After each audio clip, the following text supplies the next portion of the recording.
अच्छा, सबसे पहले हम स्टार्ट करते हैं ऊप क्या है। ऊप ऑब्जेक्ट ओरिएंटेड प्रोग्रामिंग है। ऊप के फीचर्स क्या हैं? ऊप के फीचर्स में ना सबसे पहले हम क्लास को डिस्कस करते हैं, फिर ऑब्जेक्ट को, और इसकी 4 पिलर्स हैं। कितने? 4 पिलर्स हैं, जिसमें इनहेरिटेंस, पॉलीमॉर्फिज्म, इनकैप्सुलेशन और एब्स्ट्रैक्शन आता है। अब ना सबसे पहले हम लोग स्टार्ट करते हैं क्लास। क्लास क्या है? क्लास मतलब कि ना ये कलेक्शन ऑफ ऑब्जेक्ट्स है। कलेक्शन ऑफ ऑब्जेक्ट्स को भी छोड़ दो, अभी मैं तुम लोगों को बताती हूँ कि क्लास एक्चुअल में है क्या। क्लास एक्चुअल में ऐसे होती है कि अगर आप देखो, फॉर एग्जांपल इसको हम ब्लूप्रिंट, लॉजिक एंटिटी या फिर टेम्पलेट इस तरह कहा जाता करते हैं ना, इसको कहते हैं। मतलब फॉर एग्जांपल ना, अगर आप एक एप्लीकेशन फॉर्म है, उसमें हमें क्या लिखा होता है कि नेम, मतलब उसमें सारी एंटिटीज बनी होती हैं कि यहाँ नेम फिल करो, यहाँ पर अपना नाम लिखो, यहाँ रजिस्ट्रेशन नंबर, ये सब चीज़ें। ये जो पूरा पेज होता है ना, कंसीडर कर लो ये है क्लास।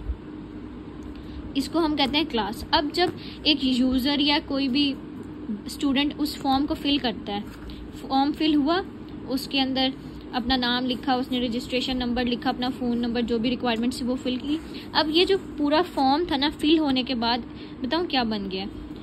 ये बन गया ऑब्जेक्ट।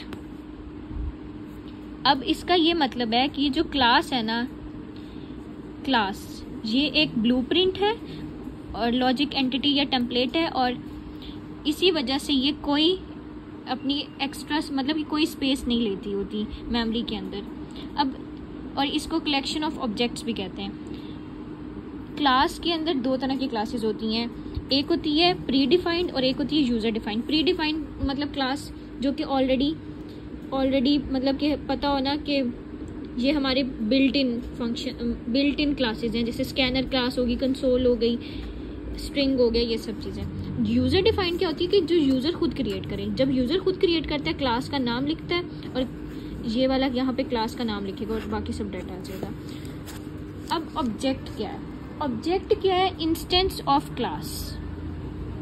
इंस्टेंस ऑफ क्लास मतलब कि physical usage of class template. अभी मैंने बताया ना कि हमें एक फॉर्म दिया होता है, वो होती है क्लास। मतलब क्लास एक टेम्पलेट के तौर पे काम करी। अब जब वो फिल हो गया तो वो बन गया ऑब्जेक्ट। ऑब्जेक्ट क्या है? इंस्टेंस, मतलब फिजिकल यूजेज ऑफ क्लास है। और ये जो क्लास होती है उसकी मेमोरी में कोई लोकेशन, कोई स्पेस नहीं होती, ऑब्जेक्ट की होती है। अब सिंटैक्स क्या है कि आपने सबसे पहले क्लास का नाम लिखना है, ऑब्जेक्ट का नाम लिखना है कि किस नाम से आप ऑब्जेक्ट क्रिएट कर रहे हो, न्यू लिखना है, फिर दोबारा क्लास का नाम लिखना है, और यहाँ पे ब्रैकेट्स और यहाँ सेमीकोलन।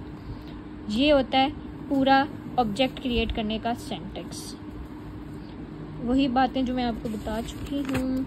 और इस पूरे प्रोसेस को ना ऑब्जेक्ट इंस्टेंशिएशन कहते हैं। अब क्लास में क्या होता है? क्लास में आप क्लास फॉर एग्जांपल आप कंसीडर करो एक नाउन है, और क्लास के एट्रीब्यूट्स होते हैं। एट्रीब्यूट्स मतलब कि क्लास की ना कुछ प्रॉपर्टीज़ या एडजेक्टिव्स होते हैं, जैसे कि नेम, एज, सैलरी वगैरह। और मेथड्स क्या हैं कि जो क्लास काम कर रही है, एक्शंस क्या हैं? Get salary, increment. अब देखो, अब मैंने एक क्लास क्रिएट की, क्लास एम्प्लॉय, उसके अंदर एट्रीब्यूट क्या है? Int ID, string name. और public class, public static void main, ये इसकी मेन क्लास आ गई, ठीक है। और एम्प्लॉय इवन, ये देखो ये ऑब्जेक्ट का नाम है, ये क्लास का नाम है, और न्यू और एम्प्लॉय फिर दोबारा क्लास का नाम है। और इससे हम लोग क्रिएट कर रहे हैं, इससे हम लोग ऑब्जेक्ट क्रिएट कर रहे हैं क्लास के अंदर। अब बाज़ दफ़ा ये होता है कि हम लोग अगर एट्रीब्यूट्स है ना, अगर हम लोग ये एट्रीब्यूट सेट ना करें तो ना खुद ही जावा या कोई भी लैंग्वेज अपनी तरफ से इन एट्रीब्यूट्स को 0 और नल जो भी उसकी टाइप होती है ना, उसी तरह असाइन कर देता है। अगर अब जैसे मैंने अब यहाँ पर e1.id है ना, आईडी में हमने ऊपर क्या था? इंट, और यहाँ पर ये आ गया e1.name और कुणाल, ये इसमें नाम सेव हो गया। और प्रिंटिंग द एट्रीब्यूट्स, ये प्रिंट हो गए। अब एक और मेजर बात, ये एक ही कोड में ना 2 क्लासेस के साथ ना आप पब्लिक नहीं लिख सकते। लेकिन ये उस सिचुएशन में हो सकता है जब आपकी क्लास ना, आपकी जो क्लास मेन क्लास में के साथ पब्लिक आता है और एक और दूसरी क्लास हो। अब जैसे ये वाली क्लास है, public class employ, public int, public ID, ये सब चीज़ें आ गई, और ये उसके मेथड्स आ गए। अब इसके बाद हम देखते हैं कि रेफरेंस किसको कहते हैं और ऑब्जेक्ट किसको कहते हैं। रेफरेंस होता है एक ऐसा वेरिएबल जो कि मेमोरी एड्रेस है। मेमोरी एड्रेस, अब जो हम पीछे पढ़ के आए हैं ना कि हमने ऑब्जेक्ट कैसे क्रिएट करना है, जो ये वाली चीज़ थी ना कि क्लास का नाम, ऑब्जेक्ट का नाम, न्यू पर्सन, ये है ऑब्जेक्ट क्रिएट करता और ये है रेफरेंस। इसको कहते हैं रेफरेंस वेरिएबल। रेफरेंस वेरिएबल कहते हैं। ये मेमोरी एड्रेस है जो कि स्टोर करता है कि ऑब्जेक्ट की लोकेशन कहाँ पर है। और ऑब्जेक्ट क्या है, हमें पता है कि ये एक्चुअल डाटा है जो कि स्टोर हो रहा है किसके अंदर, मेमोरी में। और रेफरेंस क्या है कि ये वेरिएबल है जो कि रेफर कर रहा है किसको, ऑब्जेक्ट को।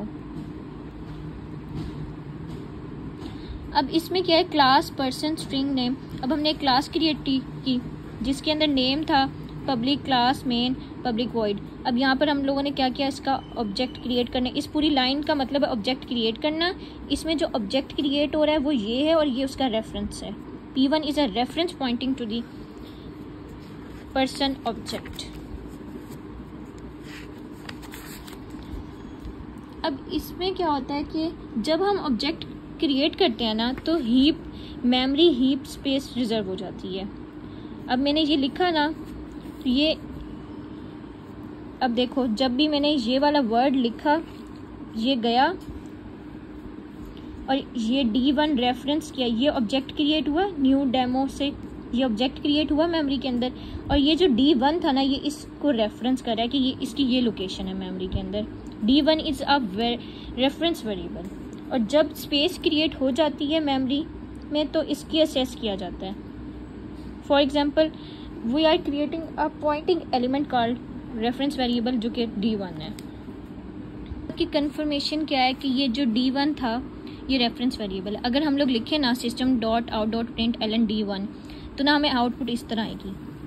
ये बताऊँ, ये एक मेमोरी एड्रेस है, ये 16 बिट का जो मेमोरी एड्रेस होता है ना ये वो शो रहा है।